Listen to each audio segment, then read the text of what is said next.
Assalamualaikum warahmatullahi wabarakatuh. Dinas Kesehatan Kota Makassar mendukung program prioritas Bapak Wali Kota, dalam hal ini program Home Care.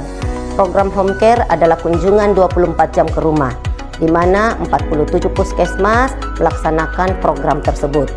Dalam satu tim terdiri dari 1 dokter, 1 perawat, dan 1 sopir. Program ini ada sejak tahun 2015, di mana program ini berlanjut sampai saat ini.